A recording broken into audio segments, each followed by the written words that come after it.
and the extent of what I was discussing with Saikat, the prism, who has really questioned it, until how long is this going to, I mean, there is a need for all countries to carry out their spy programs, but then what about the extent to which these programs can really go?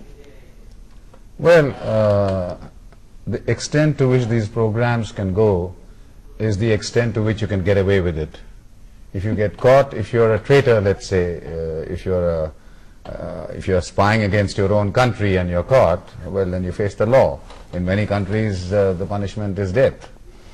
If you're a foreigner, it's a case of non-denial, denial, or deniability.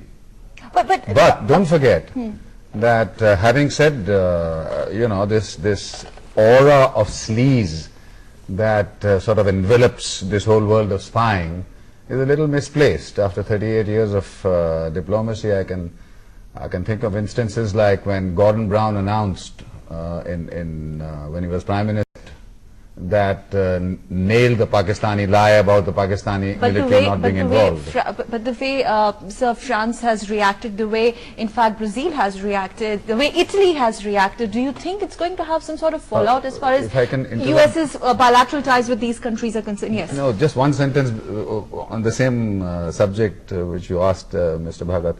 The leading country for industrial espionage, collecting intelligence on industrial espionage, is a country called France. And they have, of course, questioned US, but then how does...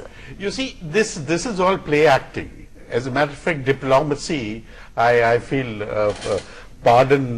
asking my pardon, my friend here, I think it is more or less play acting.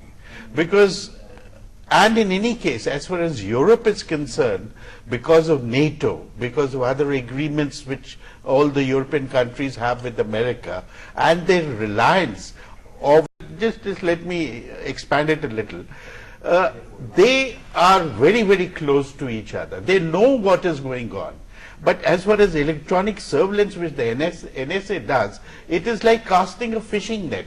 No, but when France says, in a very critical reaction to this espionage, it says that we're going to really keenly take this up, take the matter with EU summit. This was going to be our agenda. Would you call that also play acting? Well, they may take it up, but they know the reality. They do the same thing.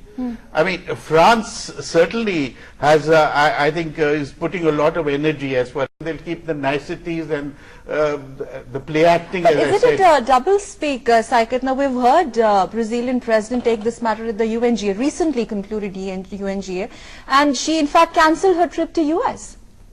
See, we have to understand a couple of things, like what Mr. Mukherjee just said, that intercepts and their efficacy. First of all, let's do a very critical assessment of it. A lot of stuff is said that, and in fact there was no interception done by the Americans.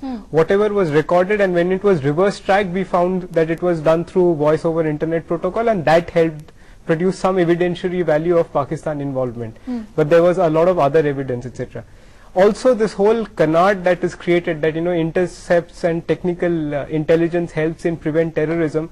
There is no such data available publicly, and most governments are hard pressed to produce data. I mean, if that was the case, and if the NSA is so powerful, then how did you manage to miss the Times Square bombing? So you're saying that it's been overplayed in media? It has been overplayed, and actually it is, if you were to study this subject very carefully, you will find that a lot of this is driven by commercial interest. Okay. And commercial interest because you have billion-dollar... Do you agree with Saikat?